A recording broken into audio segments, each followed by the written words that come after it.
Good evening, everybody. Thanks very much to the band. Let's hear a big round of applause for the band. That was great. Thank you all for coming. My name is Josh Opperman. I'm currently running for county supervisor, so if we haven't met, feel free to come see me when I'm not up here doing this. But I'd love to talk to you. And the purpose of our gathering here tonight is to raise some money for the county party. And people often ask me, why should I give to the county party? Why shouldn't I just give my money to the candidates and things like that? But I'm here to tell you that without the Story County Democrats, I would not be here tonight. And I suspect many of the other candidates who have run in years past would not be here as well. Without the organization and leadership of our county parties, it makes being a candidate much more difficult. So I would encourage you all to give generously to the county party, and as well as candidates, obviously. But I really appreciate all of you coming and supporting the county today.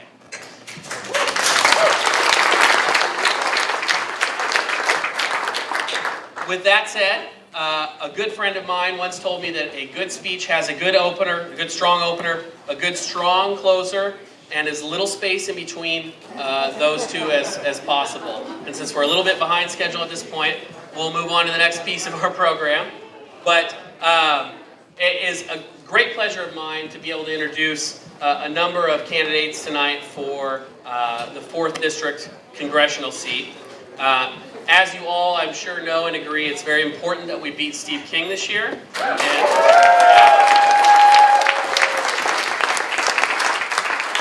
And a big part of that is having the best candidate that we can possibly have to beat Steve King and raise a lot of money for that candidate and really throw our support behind that candidate. So without further ado, I'm going to introduce you the first candidate to speak tonight for the 4th Congressional District, Leann Jacobsen.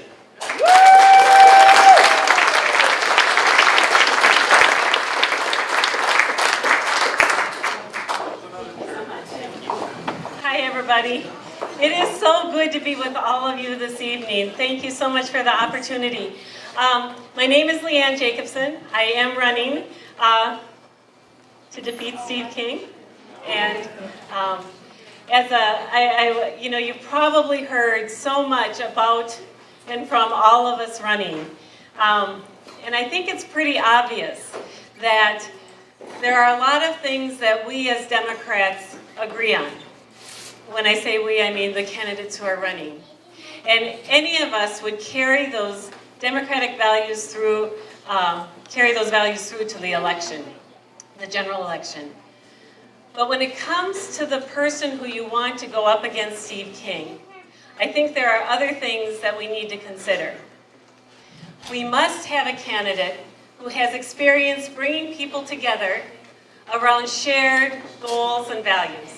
Someone who has rolled up their sleeves and gotten real results for Iowa and done the hard work. When it comes to unseating an 8-term incumbent, experience matters. We must have a candidate who has a real connection to small town and our small towns and our rural values. Someone who can understand our various communities and who can cut through the partisan politics. We must have a candidate who will stand up to the communities that Steve King has continually attacked, whether those are our immigrant communities, our people of other faiths, women and children. We must have a person who can bring people together around inclusive policy. And we must have a candidate whose message transcends politics and national talking points and rhetoric, and instead someone who advocates for local issues that affect our district. And for all of those reasons, I believe I am the candidate that can defeat Steve King. Over the past 20 years, whether it was pushing and bringing rural broadband to rural Iowa, whether it was passing bipartisan legislation that has had a lasting and meaningful impact on our state, strengthening and bettering our communities, standing up for children's rights, whether it was leading the Technology Association of Iowa and growing a robust and high-tech community that is one of national prominence and impacts our state, or whether it's, a small business, as a small business owner and a city council member. So all of these things, the platform I'm running on, the priorities, they have been the same since day one. We have been talking about small town lives, small town values, and quality of life. And we've been talking and holding Steve King accountable for the fact that he does nothing and gets nothing done for small town Iowa. And that is how we are running a different campaign, and that is how we are going to beat Steve King. There are strong values that connect all of us across the fourth district. Strong and powerful values. Integrity, hard work, looking out for your neighbor, standing up for farmers and our rural economies.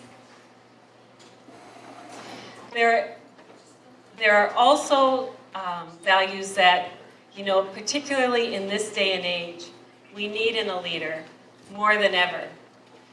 And that's more about love of humanity, love of the human spirit, interconnectedness, and compassion. I believe I am the leader and I am the candidate who is best speaking to these values. And there's a song that brilliant and beloved singer-songwriter Chad Elliott wrote for our campaign, and I think he says it best. Let's get back to being kind. With that, my name is Leanne Jacobson. I am running for Congress. I ask for your vote on June 5th or any day before that.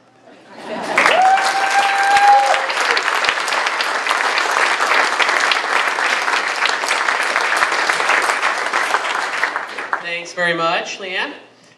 Our next speaker is someone who I imagine many of you probably have seen before and know well, Dr. John Paschen.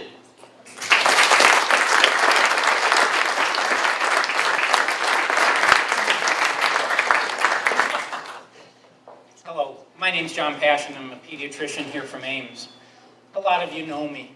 A lot of you know what I've talked about and what I've been talking about throughout this campaign. So I'd like to talk a little bit about the campaign itself. When I started this, thanks Cal, when I started this about 10 months ago, it's been quite a journey. I've learned a lot, and I got to meet, I just met such great people on this campaign. People who were committed, people who were strong believers in the American dream. Win, place, or show, I would not have traded these last 10 months for anything. I'd like to have a special shout out. They've heard it earlier this afternoon, but I'm going to say it again. To my competitors, Leanne and JD. I've so enjoyed getting to know you, listening to what you've talked about. I've learned from you, I've admired you, and I feel like I'm a better person from knowing you. And furthermore, I want to do a special discussion about the staff that each of those campaigns have. Throughout this campaign, I have got to know the staff of both the Jacobson campaign and the Scholton campaign, and they've always greeted me with a smile, a warm handshake, and respect. That is a measure of how your staff acts, is a measure of the supervisor.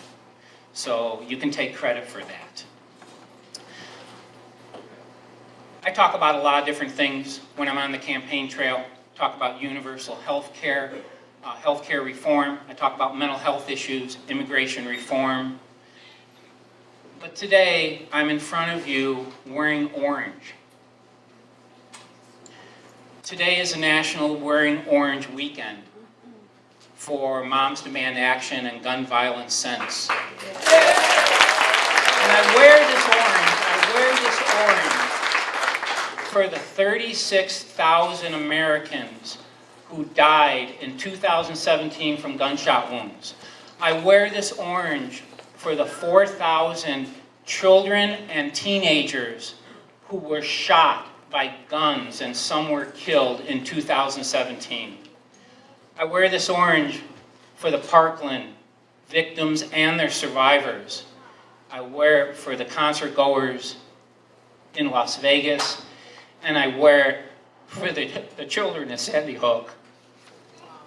I also wear it to show you that I am not afraid to talk about things that people might not be comfortable talking about or that might be uncomfortable on the trail. JD got the endorsement of Luke Skywalker, so he probably follows the Jedi Creed. I follow the Klingon Creed from Star Trek. The honor is to serve. For 40 years, I've lived, worked, and learned in the state of Iowa. For 30 of those years, it's been spent in service once I started medicine, serving patients, serving my community. And in that service, I found that when you serve people, you lead. And being a leader means that you will give service. And sometimes that service requires you to give advice that people may not like. I've done it in my practice an awful lot. I've given instructions that people may not like, but it's best that they do. I will reassure you that as your congressman, I might not tell you everything that you want to hear, but I will tell you everything you need to hear. And I will do it with honesty, and I will do it with sincerity. And I'd really appreciate your vote on June 5th or earlier. My name is John Paschen. Thank you very much.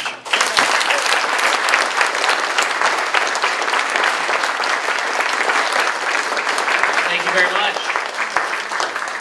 Our next speaker is all the way from Sioux City today, I think, right? All the way from Sioux City, D Scholton.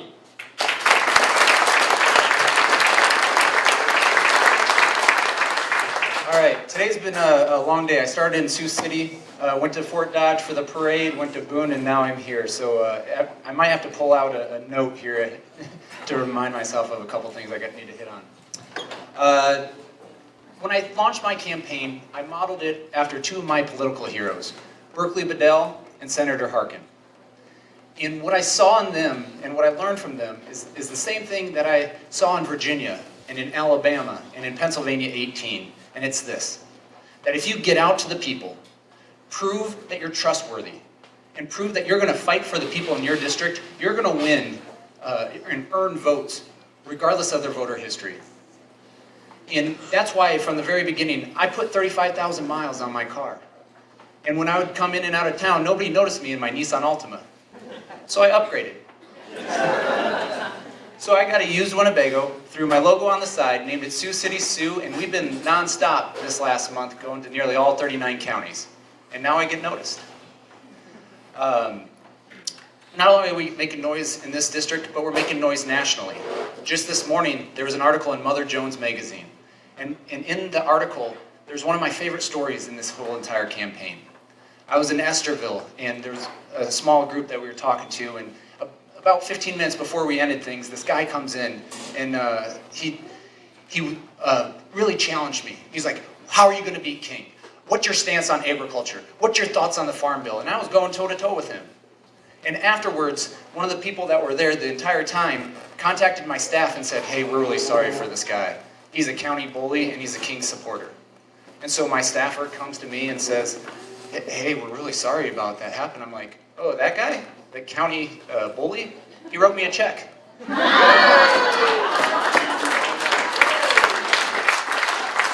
Fundraising's been very good for us. We've been able to outraise Steve King. We were told to have a serious chance against him, you're going to have to raise $500,000 in this primary.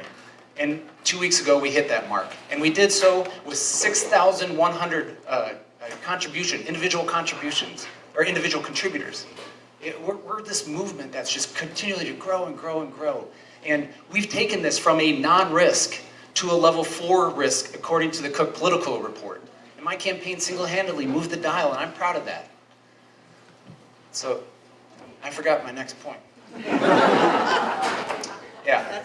So, moving on. Endorsements. You know, our hard work has really paid off. Of the people who were voted, there's 8 people that were voted on to represent in the State Central Committee in this district. 7 of them are endorsing in this race, and all 7 have endorsed us. 17 county chairs have endorsed us. We're the only candidate to be endorsed by labor, by a sitting member of Congress, and like Dr. Paschen mentioned, we're probably the only person or only candidate in America that's been endorsed by Luke Skywalker. So, but this week, something really special happened. Coming out of 2016, we were a divided party. And one thing I pride myself is bringing people together. And just this week, we were endorsed by a Hillary supporter. And like my mom was, you look at my parents, my mom was a huge Hillary fan. She had a life-size cutout of Hillary when she was a first lady that scared the bejesus out of me when I would turn on the lights in my parents' home. And my dad was a Bernie supporter. But this week, we were endorsed by Story County Chair Jan Bauer. And I'm very proud of that. And we are also endorsed, and this is news, we haven't announced this yet, but we're announcing it right here, by the national arm of our revolution. So thank you very much. And what type of Democrat am I? I'm the type of Democrat that's going to hold Steve King accountable. Because when he says diversity is not our strength, it's because he doesn't have an answer to health care. And when he says we can't restore our civilization with other people's babies, it's because he wants to cut Medicaid and Social Security while I'm here to protect it and hold him accountable. Youthful stubbornness, an athlete's energy, and a passion for helping others is a dangerous combination. Tell me this race is unwinnable. Tell me Steve King is unbeatable. It only adds fuel to my fire. What I've seen in this district, across this nation, and across Iowa, there's an energy. Change is going to come. Together, we can make the seemingly impossible happen. On June 5th, you have a choice to make, and I hope you vote for myself.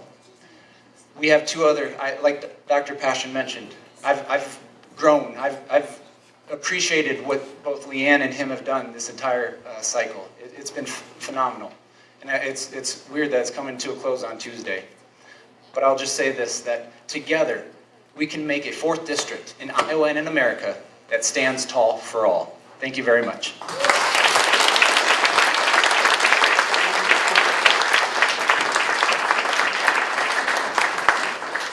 Thank you very much to all of the candidates who've spoken tonight. I want to also take a moment to thank the sponsors of tonight's event, who you can find right here on the back of your program.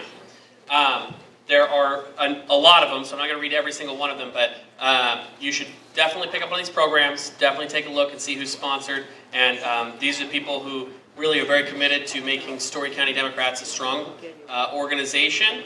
And we thank you very much. Oh, and also, of course, the volunteers. I mean, this food is great. We've got some tea and water and things like that over there as well. And there were, a lot of people here setting up. People had to hang all these banners and things. We thank the volunteers very much as well.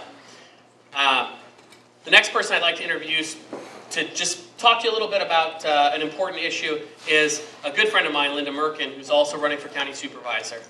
Linda?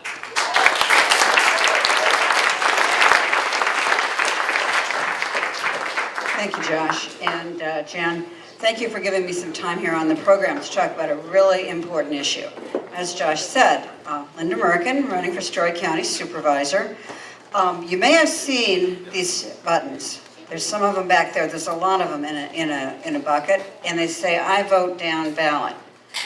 Now, this is a really important issue for this year because of what the legislature, the Republican-led legislature, did last year to our voting laws. They did voter ID, they did a whole bunch of other things, cut the time, for absentee voting. But the one thing that they did that I'm really concerned about, I'm not concerned about it all, but here's the specific one. We used to be able to vote a straight party ticket. So if you wanted to support all of the people who are running as Democrats, you simply filled in the Democrat oval at the top. That is no longer how we are going to vote in this state, at least for a little while, until we get that changed. But what it does mean for the 2018 general election is that we need to educate people so they understand that. Because the last thing that we want to have is for some Democrats, and I've talked to some Democrats who don't understand this. They're surprised. We don't want people going into the polls on November 6th and looking at that ballot and where is that, and thinking they're voting for maybe the top two races and that they voted throughout the ticket. And that's why the local candidates have been out there so much. Josh, Ted, myself, Brenda, Tracy Freeze, Tim Winter, people who are running locally in Story County have already been out there and talking to voters and explaining this. And we need your help. So, for $5, you can buy 2 of these pins. They're right over there at the registration table. That is another way to help the party. And what you can do is you can wear those wherever you would want to have a conversation about that. And then people might say, I don't know what that means. Take the opportunity to tell them. A button like that is kind of the introduction to talking about the issue. So I would ask you, if you didn't buy a couple buttons on the way in, on your way out, would you please stop at the table and buy a couple of them and help us get voters educated to what voting means and how they're going to vote for all the Democratic candidates that they want to vote for this year. Thank you very much. Thanks, Linda. Another confusion a lot of people have, and I get this question a lot, and people say to me, well, I plan to vote for Linda. You should know that there are 2 seats open. You can vote and should vote for both Democrats. There's no reason to, vote for Republicans. We wouldn't do that, obviously, but that is a question I get a lot. With that said, we're going to take care of the real business of this meeting real quick and turn it over to Ted Rasmusson, who's running for county treasurer.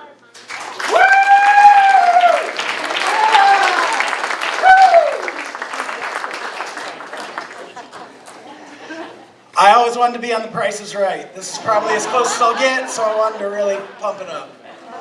So, I am up here, I think it's because I'm the treasurer candidate, they got me up here to talk about a very important thing, which is money.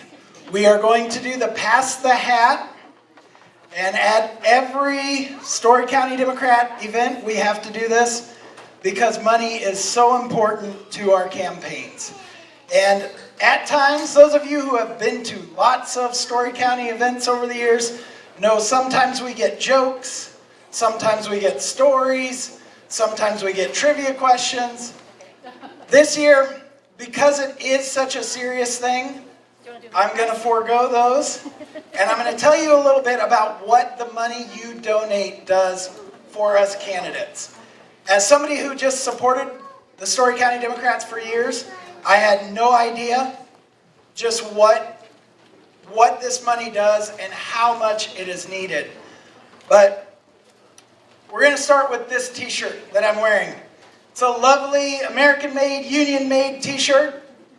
It runs about $14, which isn't bad, but when you get 50 of them, so that when you walk through a parade you look impressive, it adds up quickly. Every time we get these beautiful banners that we have on the wall. You see a lot of our local candidates with banners on the wall. Those are about $75 to $80 just for a banner. Every time we get yard signs, it's $2,000 or $3,000 to put up those yard signs. And then the killer, the big dollar thing that adds up like nobody's business, postage stamps. Every time you want to hit the voters of Story County with postage stamps and send out a mailer or send out an invite, send out a little bit of information about you, That's about $7,000. It adds up very quickly, and we are, as candidates, so thankful for the Story County Democrats who can help us offset some of these costs. And what you guys do and donate tonight makes such a huge difference to us as candidates. I won't get into it a lot, but some of you might have seen the Ames Tribune last week, where there was a piece about the supervisor candidates receiving more money than usual. Some of us think that this was a puff piece that a certain supervisor might have pushed for so he could brag about how much he'd made and take pot shots at our current elected officials and some of our candidates. But it is scary how much those guys can meet with 10 people and raise more than we can with a big event like this. Some of our supporters have deep pockets. That's why we need to include everybody when we ask to donate and pass the hat. That's how we win as Democrats, because we get more supporters. We get more people who support us. And I'll tell you what, we get better supporters. People who will come out and help. And I just want to say one last thing. If you can't donate, there are lots and lots of things you can do to help candidates. You can knock doors. You can host events at your house. These don't need to be big events. Just 10 people and a pot of coffee. My uncle-in-law, Bert, who is a longtime Democrat, said that his favorite quote from Walter Mondale was, 10 Iowans in a kitchen beats 1,000 Californians at a rally. Because those 10 Iowans will talk to every friend they have. So anything you can help us out with, talk to Josh, talk to Linda, talk to myself, talk to Brenda Brink. We're out there knocking doors every day, but we'd love to join you for an hour for chatting and coffee. Oh, and next Friday, I'm having an event. My good friend Jerry Keene reminded me because it's at his house. So I would love it if you guys could all come down to Huxley to Jerry's house next Friday. I'm having a fundraiser and a meet and greet, and we will have Michael Fitzgerald, who's running for state treasurer this year. 6:30 p.m.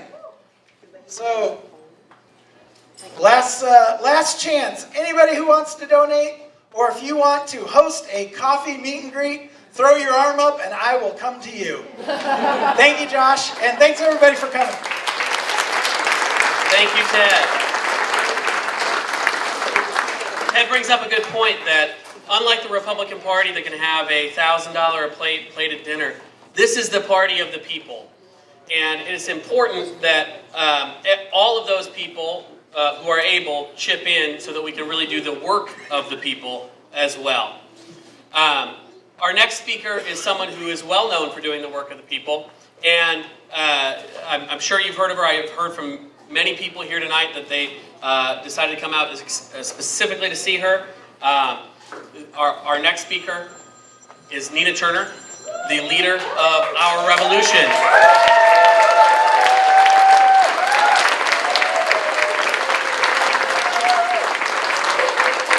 For those of you who aren't as familiar with her, she was a senator a state senator in Ohio, and has also served on city council, has also been a surrogate for Bernie Sanders, and it has introduced my favorite bill regulating men's health, because we know that legislators are very important in the regulation of our health and what type of care we get.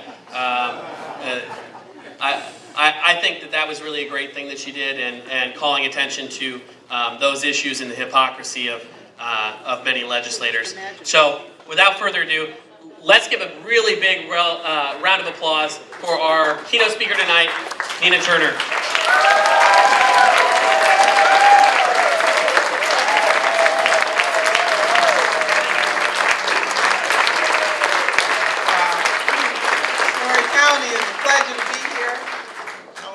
Josh for taking me back down memory lane about that bill. I'm gonna have to tell a little story about that bill. It was so special.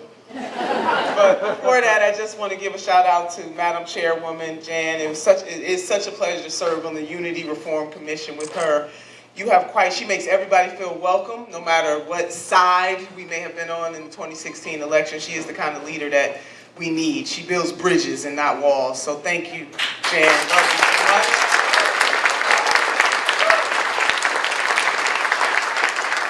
Wow, I'm coming back in July. I think I said to somebody I might have to move in to Iowa. I might just go move on in, just stay a while. But it is really, really good to be here. So, Casey's Coffee. I found out about Casey's Coffee this morning. I don't know if she's here, but she was telling me that I was at the Canvas kickoff, and she was saying that for Pete D'Alessandro, and she was saying that she was trying to unionize the people at Casey's. So driving down the road with Maddie and her lovely husband, I kept seeing all these Casey's coming by. So we finally stopped, and I posed and took a picture in front of Casey's that I understand has good coffee, but and pizza too, I'm told. But as Maddie was telling me that Casey's really, the coffee clutches for farmers is a really big deal at Casey's. So I think, was that Ted that was up here, the treasurer? Yeah, when he talked about that. So I want to kind of start with something he said. I had no intention on starting this way, but it's about our time, our talent, and our treasure, Democrats. And so if we don't give the money, and this is about the establishment on both sides, because certainly we can talk about our Republican sisters and brothers, which we know how they roll, but also when we talk about a rigged economy, a rigged system, and about the corporate influence on our politics, it's happening in both. And that is why everyday people like us, those of us like you and me in this room, it is important that we give of our time, our talent, and our treasure so folks can't buy offices. And so the folks that are here tonight, the ones that are running, the people that are being the champions who are going to stand up for the people who won't forget that when they get your power, because it is your power, you give people like me and people like JD and people like Linda the power temporarily to do your bidding. But it is your power. And so to the extent that some of us get into elected office and we lose our ever-loving minds, and we're not serving your interests anymore, then we need to go. And you need to replace us with another Democrat who's willing to stand up for the people. That's how this goes. So, Ted has a plate. We all have an opportunity to give up our time, our talent, or our treasure so that we won't have any tears. So if we give up our time, our talent, and our treasure, we won't have any tears. And if we do have any tears, it will be tears of joy. Knowing that we will have no regrets. That we did everything that we could to push a true public servant over the top. So, Casey's. I can't get over Casey's. So to Josh's point, yeah, when I was in the legislature, and I think Linda was talking about, and I know that a lot of rights have been rolled back in this state. But just as they have been rolled back, I like how Linda said temporary. It's temporary.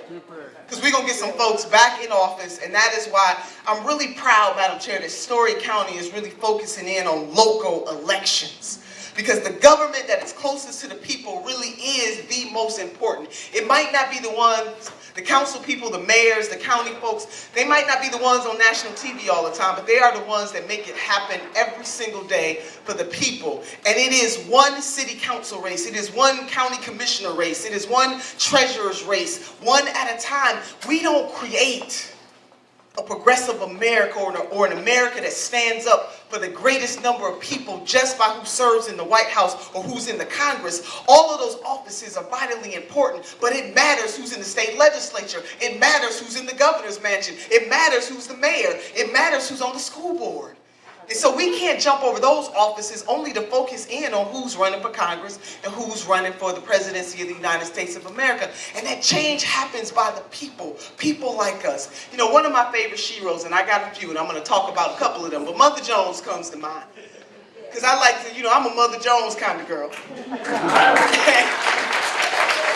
And Mother Jones once said that she would pray for the dead and fight like hell for the living. That's our mission in life, Jams. To pray for the dead and fight like hell for the living. To be Mother Jones-like. To be Fannie Lou Hamer-like. To be Shirley Chisholm-like. Yes. To just stand up for the people. To be like Congresswoman Barbara Jordan when she said these words. She said, what the people want is simple. They want an America as good as its promise. And that's what you're fighting for, Story County. An Iowa as good as its promise. A Kentucky as good as its promise. A California as good as its promise. An Ohio as good as its promise. That is not too much.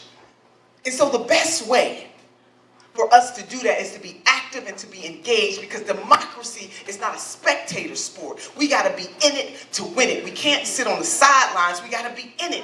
And we cannot get so caught up on personalities over people who we like, when we know year after year after year they keep whispering the same sweet nothings in our ear, but when push comes to shove, they really haven't done a whole lot to serve the people. And so we got to stand up for that. And we can replace folks with other Democrats. And that's why I always say, any old blue just won't do. We need the type of blue that believes, that has a vision, that comes from the FDR, school of thought. Now, we know that in 1944, President FDR had the Economic Bill of Rights. And it's similar to what we're fighting for today. He said jobs, health care, decent housing, education. It sounds like all the things that we're talking about in the 21st century. And so we can throw into that the environment. And talking to folks this morning and finding out about these factory farms and these pig farms in particular, where the manure is in the wells, and a lot of the smaller farmers don't even know about testing that water, that they could be contaminating their entire family. There's something wrong when you have a government that will not regulate those big corporate farms and allow them to pollute the water and pollute the air at the expense of the people. They need to be taxed. And with that tax, we can pay to clean up that stuff. So while we eating our bacon, sisters and brothers, we got to realize something, that there comes a cost. And so you got to elect people to office who understand that this great representative democracy of ours is not really working for the many right now. It's supposed to be, but it's not. But we can do something about that. When President Nelson Mandela once said, it always seems impossible until it is done. And it can be done. Throughout the course of this country's history, we've done many great things to progress. We didn't start off that way. We still have so much to do in terms of income and wealth inequality and racial dynamics and what happens in a criminal justice system that treats black and brown folks as if they're more criminal than anybody else. The fact that single mamas have to work shifts at jobs that they love, but still can't support their family. There's something wrong with that. And nobody begrudges people to have wealth. None of us, I am a college professor, I just play a politician on TV. I'm really a teacher. And on the first day of class, sisters and brothers, I always ask my students, what do you want to be when you grow up? I have yet to have one of my students say, Professor Turner, I want to be poor when I grow up. Lord, I want to be on the system. That is the life for me. I want to not be able to make ends meet every month. I want to go to the food pantry on a regular basis. I don't want to be able to go on a vacation every now and then or buy a car every now and then. I don't want to be able to do any of that. I just want to flat out be poor. Nobody says that. You know what they say? They want to be doctors and lawyers and engineers and teachers and carpenters and entrepreneurs. Everybody has a hope and a dream. So we don't begrudge anybody for having wealth. It is a beautiful thing. But what we are tired of, Story County, you're tired of the same thing that people in Cuyahoga County are tired of? Back in Cleveland, Ohio, we're tired of excessive greed and exploitation. That's what we're tired of. We can turn this around. It always seems impossible until it is done. So, I got to give a shout out. I almost forgot to shout out our revolution. Our revolution, I just want to thank you for all that you do. And I'm hoping just as everybody will give in that hat, we can pass that hat again around. I want you to give to support the great work of Story County, but I hope that you all will be so inclined to join our revolution. And we should not be afraid of the word revolution. See, we've had 3 revolutions in this country's history. Excuse the historian in me that's trying to get out. She's trying to get out. But we had the American Revolution in the 18th century. You all know that story. Patrick Henry said, give me liberty or give me death. It's not about dying a physical death, but people are dying every single day in this country because of lack, because of want, because of a system that is rigged against them. It doesn't matter how hard they work. Sometimes when I hear people, and I've heard people who I respect say, if you work hard, if you just work hard, lots of people work hard and the system is still rigged against them. It's not a lack of working hard, but it is about a system that is more able to give corporate welfare to corporations, but won't give a hand up to our sisters and brothers that live around the corner. It is about a system that will sacrifice family farmers for factory farmers. It is about a system that cuts funding to education. But we spend so much more money on keeping folks in prison, especially low-level, non-violent drug offenders. We treat people with mental illnesses in prison instead of hospitals. We treat people who are drug addicted as if they're criminals instead of treating them medically. The system is rigged. So it is not about working hard. I know lots of people who work hard every single day. They still can't make ends meet. So we need people in positions of power who understand that. And that once they get the power, that they will make the crooked paths straight. That is what a movement is all about. And we shouldn't be afraid of the word radical. Radical just means getting at the root. Hell, Mother Jones was radical. Reverend Dr. Martin Luther King Jr. was radical. It just means getting at the root. So sisters and brothers, we got to get back to the root. Just know that people need us. And so the coming together of the family like this, it means a lot. But it's not enough just for us to say, oh, we're Democrats and we're better than the others. It ain't hard to be better than the Republicans. That bar is so low. You know, I mean, so what do we stand for? What is our value proposition? Do we believe that in the wealthiest country on the face of the earth, that Medicare for all is a moral right in this country? Why would we let other industrialized nations outdo us? And not only is it the morally right thing to do, it's the economically right thing to do too. Small businesses would benefit from that. A whole bunch of businesses would benefit from that. It would create jobs. So if people don't care about it on the moral side, maybe the money moves them. When we talk about Medicare for all, we talk about educating our children so that they can live out their greatest greatness, that their zip code should not matter, who their parents are or are not should not matter. That's justice we're talking about. When we're talking about black men and black women not being gunned down, just simply because of the color of their skin, they're suspected to be more criminal than anybody else. And I say that as a wife of a retired police officer. My son is a police officer right now. And I worry about him on both ends. I worry about him when he has his badge and his gun. And I worry about him when he's just walking around as a millennial young black man in America. When we stand up to say that we want transparency and accountability, that is about justice. When we talk about women in this country, a nation that we can't even pass the ERA. In the 21st century, still begging folks to pass the Equal Rights Amendment. Women are still begging to make dollar for dollar as a man. That is about justice. And when we say that we want companies to give paid family leave, most workers in this country, their jobs are threatened if they get sick, or if they have a child that's sick, or they have a parent that's sick, that they can't even take off and know that their job will still be there for them. That is about justice. So if that's radical, I'm a radical. So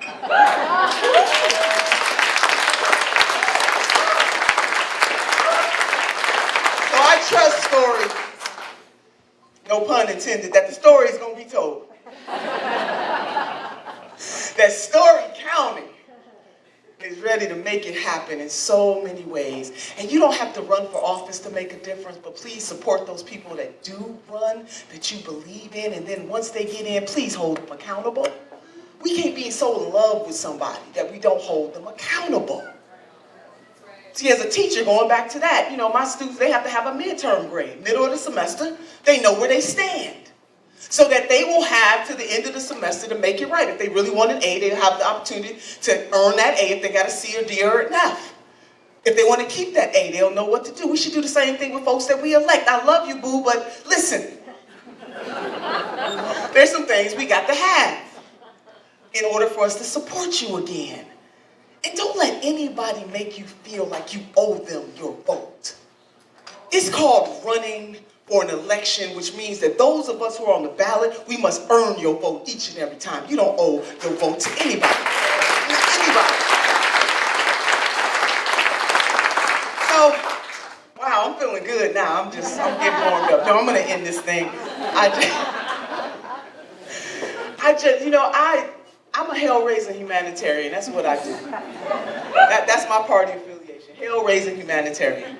I'm going to stand up for what is right. I don't care whose nerves it gets on, who it makes mad. That's okay. I'm good. Now, do I like to be attacked? No. But when you stand up for something and when you are willing to fight against the system, people are going to come at you, and that's okay too, as long as we're standing for what is good, for what is right, and for what is just. And we need more people to do that. So when I was saying you don't have to run for office, we need people from all walks of life and all professions who have a consciousness, who understand about humanity, who know that even if your neighbor voted for somebody else, that doesn't make them rotten for the rest of their lives. See, we've lost our ability to see each other's humanity in this political climate. We want to tear each other down. It doesn't make a whole lot of sense to me, because if I'm trying to win you over, I can't win you over by talking about you. Somebody talking about you like a dog, saying you're not that bright, voted against your own self-interest, I don't know what's wrong with you. That's not going to win folks over.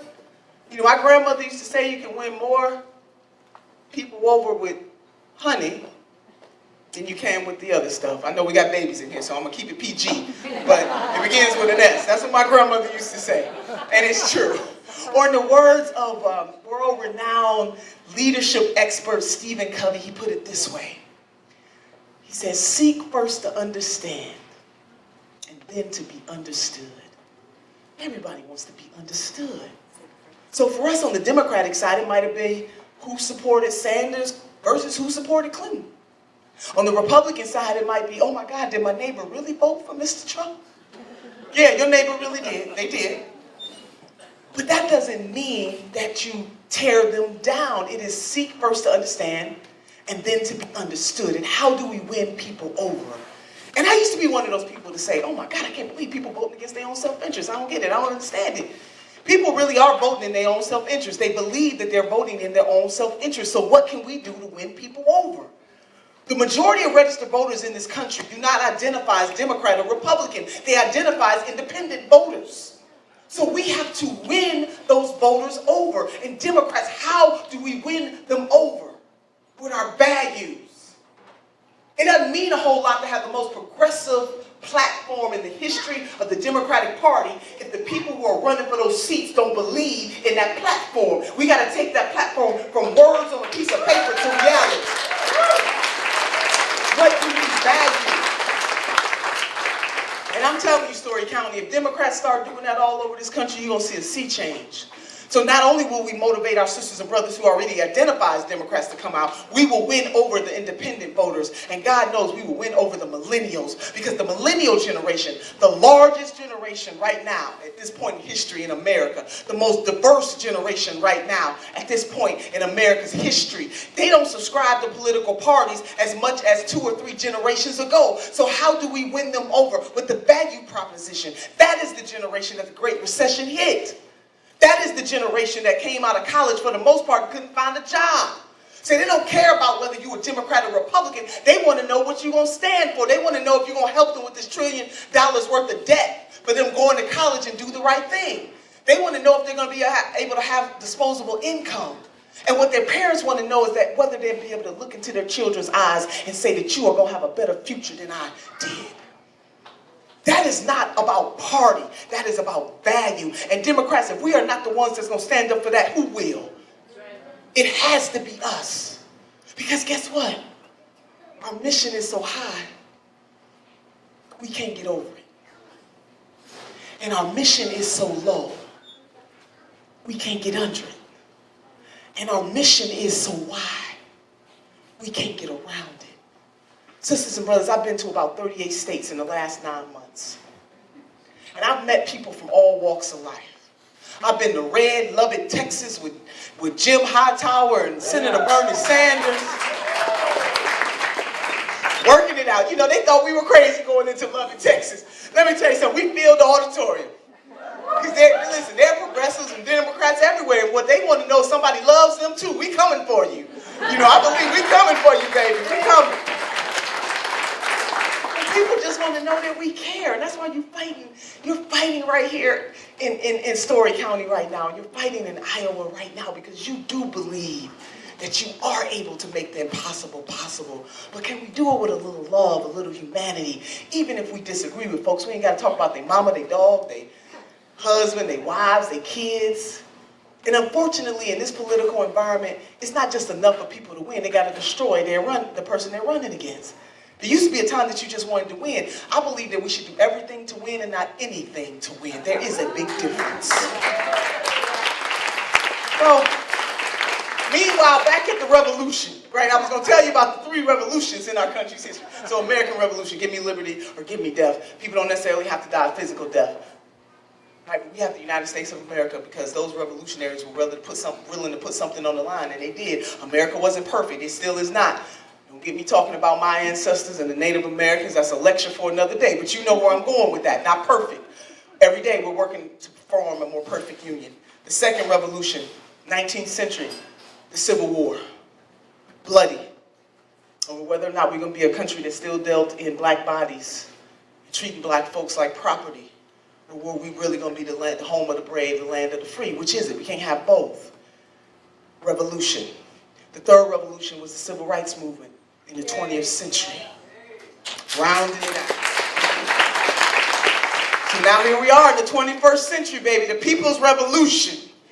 And it really is about all of those issues that lift the rainbow mosaic of humanity, that revolution. I'm giving you that walk down memory lane to let you know that revolutions change things. And we can't have a bloodless revolution, one of commitment, of people from all walks of life, understanding that we are in the same boat now. All of us are in the same boat now. And that what happens to one indirectly, as the Reverend Dr. Martin Luther King Jr. once said, happens to us all. What happens to one indirectly happens to us all directly. That we can't run from the fact that water quality and air quality here in this great state is compromised, just in the same way that your sisters and brothers in Flint, Michigan still have dirty, poisonous water. We are all connected. And so what is happening to them in Flint, Michigan concerns you right here in Story County because you have some of the same drama, that it is connected. And that we must unrig this system. We must stop tolerating politicians who are not willing to do the right thing. The power is in our hands. It's called organize, organize, organize, organize, organize. And when you get done organizing, organize some more.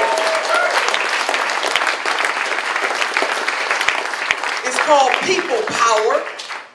Now they do have a whole bunch of money, but we got the people, and if we put our power together, now we don't need all the money, but we need a little bit. That's why Ted was passing the plate. We need a little bit, right, Chuck? We need a little bit. We need some money for the mission. But people power, baby, will beat it back any day of the week. Just listen and read our history as a great country. So let me end with this, besides me being a hell-raising humanitarian, believing that we can turn the tide, that collectively we all can make a difference. You see, sisters and brothers, titles are good. They're really good. They get your phone calls returned, they get you in the room. Titles are good, but purpose is better. And everybody can be a purpose-driven person, no matter what industry you're in, no matter what walk of life. You have an obligation to do something to make this world a better place. If I think about our Native American sisters and brothers, our first generation sisters and brothers, they have a saying about working 7 generations beyond ourselves. Just think about it. Just think about if everybody in this room woke up every morning and looked in the mirror while they were brushing their teeth and said, today, every move I make, it's going to be about 7 generations beyond me, how this county would change. And if we can multiply that state by state, nation by nation, what kind of world this would be. 7 generations beyond ourselves. Or somebody else put it this way.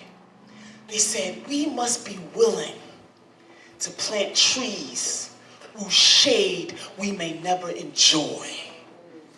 Think about that. That is what this is about. And if we're not going to do it, who will? Plant trees whose shade we may never enjoy. So my 3 things. Number 1, I believe that the creator of this great universe has given us 2 hands, one to reach forward and one to reach back, lifting as we climb. We are our sisters and our brothers' keepers. We are blessed to live in the wealthiest country on the face of the earth. But what are we doing with that wealth?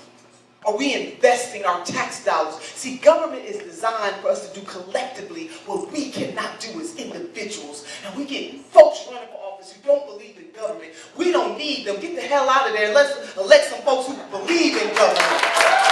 We don't need them. And you know what? Stony County government is not perfect. There's some things we can fix, some things we can do better. But what you don't want is somebody running for a government seat who hates government.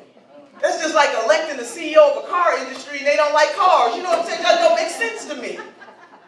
It doesn't make a whole lot of sense. We can do better. We should do better. But remember, those tax dollars belong to you. And so when I hear elected officials saying, no, we could never have Medicare for all, it doesn't make sense, especially members of Congress who got the best health care that our tax dollars can buy. I'm just trying to understand this. I'm just trying to understand this. So, 2 hands, one to reach forward and one to reach back, lifting as we climb. We are our sisters and our brothers' keepers.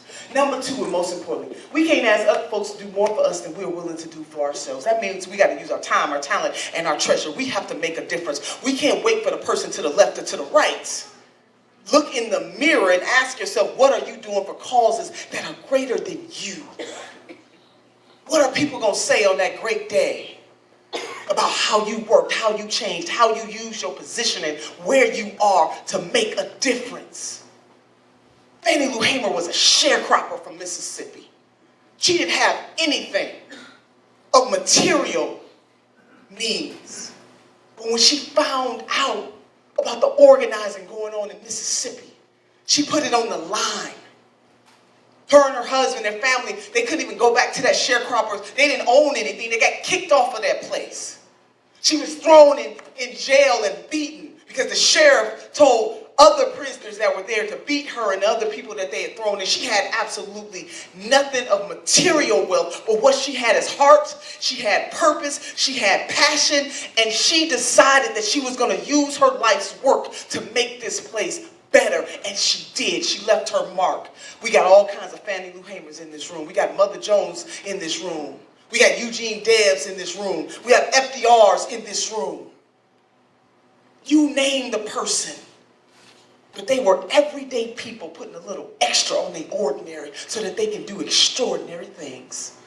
That's where change comes, from the bottom, not from the top. We force the top to do the work. It is you.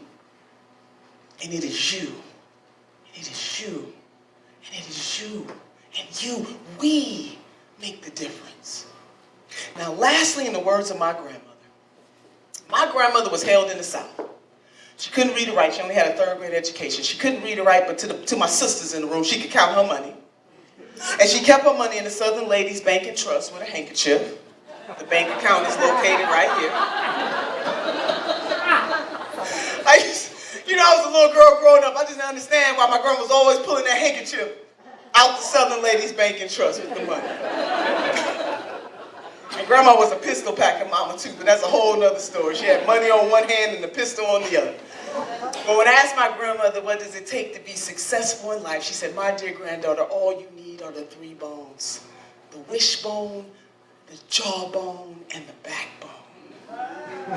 She said the wishbone is for hoping and praying.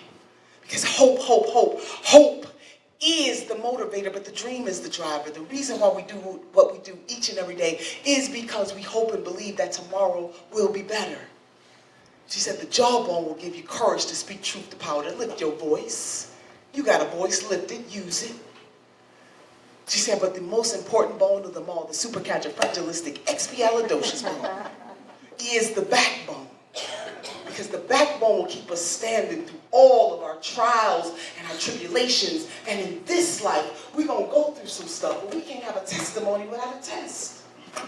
And we are being tested, sisters and brothers of Story County, about whether we have courage enough, conviction enough, faith enough, hope enough, enough, fight enough to do what it is we know we need to do in our lifetime.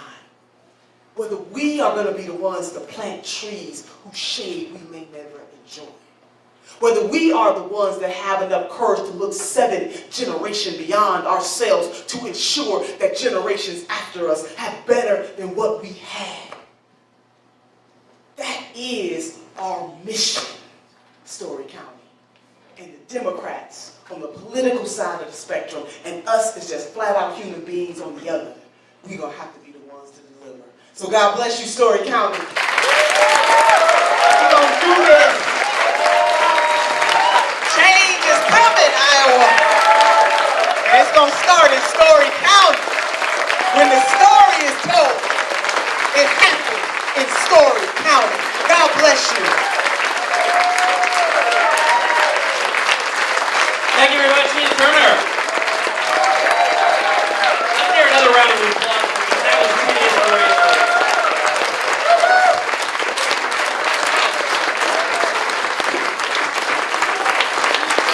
Amazing. So, as we end the organized program of this evening, I want to invite you all to enjoy what's left of the refreshments. Get a drink. Treat the working people here very well, and also treat the county party very well, because, you know, it is really about what Senator Turner said in delivering the type of state and county that is promised to our people. Right here on this flag, our liberties we prize and our rights we will maintain. Those are important words, and rights in this state are not being maintained. In fact, they are being stripped away by our elected officials every day. So it is up to you to give generously of your time and your money and talk to people you know and make this happen. Thank you very much.